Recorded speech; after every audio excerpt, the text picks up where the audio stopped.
नमस्कार साथियों, study sign में आपका स्वागत है। आज हम देखने वाले हैं करंट अफेयर का एक नया टॉपिक है जो अभी चर्चा में बना हुआ है। बिमस्टेक की अभी मीटिंग हुई थी, समिट हुआ है 2025 का। ठीक है, तो इसलिए ये चर्चा में बना हुआ है। आप देख सकते हो इसमें कितने देश शामिल है, 7 देश इसमें शामिल होते हैं और ये क्षेत्रीय है ना, जो आपका दक्षिण एशियाई है ना, दक्षिण एशियाई वाले जो देश हैं उनका एक संगठन है, बहुआयामी संगठन है, जिसको आप कंप्लीट देखेंगे इसमें क्या क्या जो है इसमें जो मुद्दे उठाए गए हैं वो कितने इम्पोर्टेंट है और ये समिट कहाँ पे हुई है वो हम सभी देखते चलते हैं। तो वीडियो पे अगर नए हैं, चैनल पे नए हैं, तो प्लीज़ चैनल को सब्सक्राइब, लाइक, शेयर करते रहना दोस्तों। ठीक है, तो शुरुआत कर देते हैं अभी हम इसकी। ठीक है, तो बिमस्टेक क्या है? एक संगठन है, क्षेत्रीय संगठन के रूप में हम इसको देख सकते हैं। ठीक है, तो बिमस्टेक की अगर स्थापना की बात करें तो इसकी जो स्थापना होती है 6 जून 1997 को बिमस्टेक की स्थापना होती है। और किसके माध्यम से होती है? बैंकॉक घोषणा पत्र के माध्यम से 6 जून 1997 को बिमस्टेक की स्थापना होती है। कितने सदस्य हैं इसमें? 7 सदस्य देश हैं उसमें। ठीक है, दक्षिण एशिया के 7 देश हैं इसमें सदस्य हैं। वो हम आगे चलते चलेंगे, मैप के माध्यम से देखेंगे कौन कौन से देश शामिल है और कितनी सीमा किससे साझा करते हैं, वो भी हम देखते चलेंगे। ठीक है, और इसका अगर मुख्यालय देखें तो मुख्यालय ढाका बांग्लादेश में बिमस्टेक का मुख्यालय देखने को मिलता है। इसका महत्व देखें तो दुनिया की 22% आबादी है ना, कितनी? 22% आबादी दुनिया की मेजबानी करता है। ठीक है, बिमस्टेक जो है 22% जो जो 7 कंट्री हैं है ना, जैसे बिमस्टेक में 7 कंट्री हैं, तो जो सातों कंट्री की अगर जनसंख्या मिला देना, वर्ल्ड की जनसंख्या का कितना प्रतिशत हो जाएगी? 22% हो जाएगी। जैसे पूरी पृथ्वी पर कितनी 100% क्या है जनसंख्या है, उसमें से 22% निकाल दो। 22% जो जनसंख्या है वो कहाँ पर निवास करती है? आपकी बिमस्टेक कंट्रीज में। ठीक है, सकल घरेलू उत्पाद की बात करें तो $3.8 ट्रिलियन है ना, ये क्या है? $3.8 ट्रिलियन की इनकी सकल घरेलू उत्पाद मतलब जीडीपी है। विश्व की जीडीपी का कितना हिस्सा बिमस्टेक रखता है? 3.8%। ठीक, तो आगे चलते हैं। अब आता है बिमस्टेक समिट 2025 कहाँ पे आयोजित किया गया। तो 2025 का जो बिमस्टेक का जो समिट है आपका गुजरात के गांधीनगर में पहली बार हुआ है। ठीक है, कहाँ हुआ है? पहली बार भारत में गुजरात के गांधीनगर में पहली बार हुआ है। और यह बहु क्षेत्रीय तकनीकी आर्थिक सहयोग के लिए बंगाल की खाड़ी पहल है। ठीक है, बिमस्टेक को इसकी बंगाल की खाड़ी एक पहल है। युवा शिखर सम्मेलन 2025 का उद्घाटन किया गया। ठीक है, और इस कार्यक्रम में कौशल कौशल विकास, उद्यमिता, क्षेत्रीय सहयोग पर इसमें बल दिया गया आपके बिमस्टेक समिट 2025 में।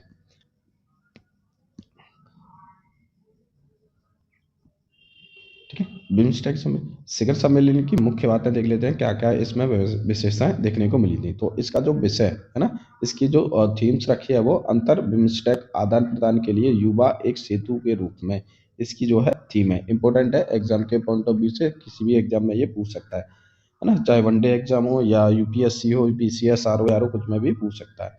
युवा की बात करें तो केंद्रित फोकस किया गया है, युवाओं पर केंद्रित फोकस है इसका। विशेष जो फोकस रहा है वो युवाओं पर आ गया है। और इस शिखर सम्मेलन में इस बात पर प्रकाश डाला गया है कि बिमस्टेक की 1.8 बिलियन जनसंख्या में 60% से अधिक युवा हैं। कितने हैं? 1.8 बिलियन की जनसंख्या में 60% से अधिक युवा हैं, जो क्षेत्र विकास में इनकी भूमिका का रेखांकित करता है। ठीक है, इसलिए इस बिमस्टेक जो समिट 2025 हुआ है उसमें युवाओं पर विशेष ध्यान केंद्रित किया गया है। ठीक है, उन्होंने वर्ष 1947 तक भारत को विकसित राष्ट्र बनाने के लक्ष्य पर प्रकाश डाला तथा युवाओं की भागीदारी पर भी बल दिया। तो भारत का जो विकसित है ना, विकसित भारत का जो मिशन है वो कब किस ईयर तक रखा हुआ है? 2047 तक। ठीक, आगे देखें।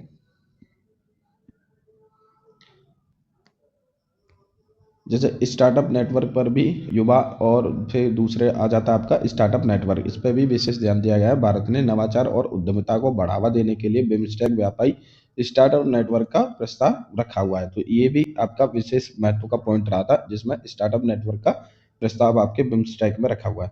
बिमस्टेक एक क्षेत्रीय संगठन है जिसमें भारत है ना, कौन कौन से देश इसमें शामिल हैं? 7 देश आते हैं। भारत है, बांग्लादेश, म्यांमार, श्रीलंका, थाईलैंड, नेपाल और भूटान इसमें शामिल देश है। वहीं बंगाल की खाड़ी क्षेत्र में सहयोग को मजबूत करते हुए जलवायु परिवर्तन और गरीब है ना, गरीबी और निरक्षरता का निष्पादन करना है, मतलब कि जो गरीबी है उससे निपटना है कि किस प्रकार से गरीबी से दूर और गरीबी को भगाना है, गरीबी से लोगों को बाहर निकालना है। ठीक है, आगे देखें तो बिम्स्टेक की कुछ कंट्री हैं, कंट्रियाँ देख रहे थे, 7 कंट्री हमने बताई थी। भारत था, बांग्लादेश, म्यांमार, श्रीलंका, थाईलैंड, नेपाल और भूटान इसमें शामिल देश हैं। जैसे हम मैप में देख सकते हैं, इंडिया, नेपाल, ठीक है, और भूटान, बांग्लादेश, म्यांमार, थाईलैंड, ठीक है, तो ये क्या है, और ये हो जाता है आपका श्रीलंका। तो ये 7 देश हैं जो आपकी बिम्स्टेक कंट्री में आते हैं, और इनके लोकेशन हम देख लेते हैं एक बार कि कौन कौन सा देश किस देश से सीमा साझा करता है। तो सबसे पहले हम देखें तो नेपाल, ठीक है, नेपाल जो है आपका भारत से सीमा साझा करता है, साथ ही आपका चीन से सीमा साझा करता है। तो नेपाल 2 देशों से सीमा साझा करता है। वहीं भूटान की बात करें तो भूटान भी 2 देशों के साथ सीमा साझा कर रहा है, एक तो हो गया आपका भारत और दूसरा हो जाता है चीन। ठीक, बांग्लादेश की बात करें तो बांग्लादेश भी 2 देशों से सीमा साझा करता है, एक तो होता है आपका भारत, भारत के साथ में, और दूसरा आपका म्यांमार के साथ में। ठीक है, तीसरा म्यांमार की बात करें तो म्यांमार भी 2-3 देशों से 4 देशों से सीमा साझा करता है। कौन कौन से देश हैं? बांग्लादेश, ठीक है, और भारत, साथ ही थाईलैंड और लाओस। ठीक है, तो ये 4 देशों के साथ में यहाँ सीमा साझा करता है आपका म्यांमार। थाईलैंड की बात करें तो थाईलैंड आपका कितने देशों से सीमा साझा करता है? तो थाईलैंड भी आपका 2-3 देशों से सीमा साझा करता है, इधर से वियतनाम, इधर से लाओस, और फिर आ जाता है ये आपका म्यांमार। ठीक है, तो 3 देशों के साथ में आपका थाईलैंड सीमा साझा करता है। अगर भारत की बात करें तो भारत आपका नेपाल, भूटान, बांग्लादेश, म्यांमार, ठीक है, तो 4 देशों के साथ में भारत जो है सीमा साझा करता है बिम्स्टेक कंट्री में। तो ये आपकी कंट्रीज हो गई। फिर आगे देखते हैं, तो कुछ जैसे मान जो भारत के साथ में जो आपकी कंट्री हैं, जो बिम्स्टेक जो कंट्री है, उनका क्या रिलेशन है, भारत के साथ में कितना महत्व है, ठीक है, भारत के लिए उनका क्या महत्व है और बिम्स्टेक कंट्री का, तो वो देख लेते हैं। जैसे ये होगा आपका भूटान, ठीक है, भूटान, भारत भूटान का सबसे बड़ा व्यापारिक भागीदार देश है। भूटान के लिए भारत है ना, सबसे बड़ा भागीदारी देश कौन सा है माना, वो है आपका भूटान के लिए भारत हो गया। पारस्परिक रूप से लाभकारी जल विद्युत कुछ परियोजनाएं हैं, जो जल विद्युत परियोजनाएं चली हुई हैं, लाभकारी, है ना, जो परस्पर रूप से चली हुई हैं जल विद्युत परियोजनाएं, जैसे मंगदेचू, होलांगछू, ठीक है, ये क्या है, जल विद्युत परियोजनाएं। वहीं ग्यालसूंग परियोजना के लिए भारत भी अनुदान सहायता देता है, और बजट में से कुछ हिस्सा, है ना, जैसे बजट पास होता है ना, बजट में से जितना पैसा अलोकेट होता है तो भूटान का भी उसमें क्या हो जाता है, बजट पास किया जाता है, भूटान के लिए भी पैसे रखे जाते हैं। वहीं नेपाल देखें तो नेपाल भारत के 5 राज्यों से सीमा साझा करता है, जैसे उत्तराखंड, यूपी, उत्तर प्रदेश, पश्चिम बंगाल, सिक्किम और बिहार। ठीक है, 5 राज्यों से नेपाल सीमा साझा करता है। साथ ही प्रादेशिक विवाद की देखें तो विवाद बना हुआ है काला पानी, लिपुदेरा और आपका लिपू लेक। इन पर क्या है, 3 क्षेत्रों पर नेपाल के साथ में भारत का प्रादेशिक विवाद है। सैन्य अभ्यास की बात करें तो सूर्य किरण नेपाल के साथ में अभ्यास किया जाता है। आगे देखें तो भारत और श्रीलंका की बात करें तो भारत और श्रीलंका में देखने को मिलता है कि भारत श्रीलंका का तीसरा सबसे बड़ा निर्यातक देश है। तो भारत श्रीलंका के लिए, ठीक है, भारत श्रीलंका के लिए तीसरा बड़ा निर्यातक देश है श्रीलंका के लिए। और महत्वपूर्ण अभ्यास कौन सा होता है, तो मित्र शक्ति और सिलनेक्स जो नौसेना के साथ में होता है, इसके श्रीलंका के साथ में महत्वपूर्ण अभ्यास है। फिर आता है आपका थाईलैंड। थाईलैंड की बात करें तो थाई भाषा दक्षिणी भारतीय पल्लव वर्णमाला से प्राप्त लिपि में लिखी जाती है। हिंदू धर्म और बौद्ध धर्म, भारतीय मूल के दोनों धर्म थाईलैंड में क्या है, लोकप्रिय है। थाईलैंड की एक्ट वेस्ट नीति है ना, जैसे भारत की है एक्ट ईस्ट पॉलिसी, वहीं थाईलैंड की क्या है, एक्ट वेस्ट पॉलिसी, मतलब कि पश्चिम वाली पॉलिसी, और भारत की ईस्ट वाली पॉलिसी, है ना, नीति का अभिसरण करता है।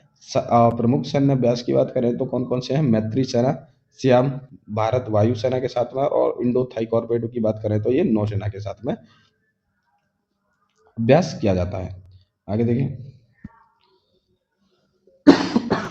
फिर आता है आपका एकमात्र, जो आता है म्यांमार, है ना, एकमात्र पूर्वी एशियाई देश की बात करें जो कि पूर्वी क्षेत्र, भारत के पूर्वी सीमा से सीमा साझा करता है, कौन सा, आपका म्यांमार हो जाता है। भारत म्यांमार और थाईलैंड त्रिपक्षीय राजमार्ग, है ना, त्रिपक्षीय राजमार्ग है, जिसमें भारत, म्यांमार और थाईलैंड शामिल है, जो कि आपका Kaladan multi modal project Sittwe बंदरगाह पर।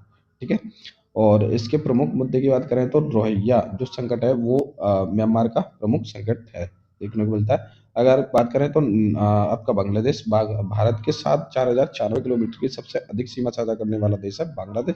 दक्षिणी एशिया में सबसे बड़ा व्यापारिक भागीदार की बात करें तो कौन हो जाता है आपका?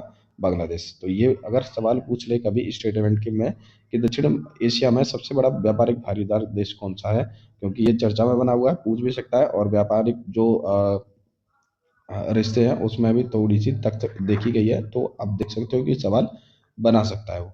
ठीक है। जल समझौते की बात करें तो कुशियार नदी 2022 में कुशियार नदी का जल समझौता हुआ, और साथ ही गंगा नदी में 1996 में इस पर समझौता हुआ। सैन्य अभ्यास देखें तो संप्रति एक्स और बोंगो सागर नौसेना, ठीक है, ये क्या है, कुछ अभ्यास है जो कि बांग्लादेश और भारत के साथ में देखने को मिलते हैं। तो सेशन अच्छा लगे तो प्लीज़ लाइक शेयर सब्सक्राइब कर देना। ठीक है। और ऐसे ही वीडियो देखने के लिए हमारे चैनल को सब्सक्राइब करें, सेव करें, और साथ ही हमारी जो क्लास है, हिस्ट्री की क्लासेस स्टार्ट हो गई हैं, जो आपकी यूपीएससी पीसीएस स्टेट पीसीएस साथ ही वनडे एग्जाम के लिए अत्यंत महत्वपूर्ण क्लास है। आप उनको विजिट करिए, देखिए, और आपको 100% सवाल देखने को मिलेगा उसमें से, गारंटीड है। अगर एक भी क्वेश्चन ना आए तो हम वीडियो बनाना छोड़ देंगे आपको। हिस्ट्री की दोनों एशियंट हिस्ट्री और मॉडर्न हिस्ट्री की क्लास स्टार्ट हुई है, और जहाँ तक कि आपकी जो एशियंट हिस्ट्री है उसकी एक वीडियो बाकी है, बाकी का कंप्लीट हो गया, आप उसको देख सकते हो। 6 वीडियो में पूरी आपकी एशियंट हिस्ट्री को कंप्लीट कर दिया गया है। ठीक है। और आपका मॉडर्न हिस्ट्री भी स्टार्ट हो गई है, चैप्टर 1 और क्लास 1 आपका अपलोड हो गया, उसको भी देख सकते हैं। बेहतरीन सब्जेक्ट और हैंड रिटन नोट्स हैं जो कि खुद एग्जाम के पॉइंट ऑफ व्यू से बनाए गए हैं। ठीक है। तो चैनल पर नए हैं तो प्लीज़ लाइक से सब्सक्राइब कर देना। Thank you.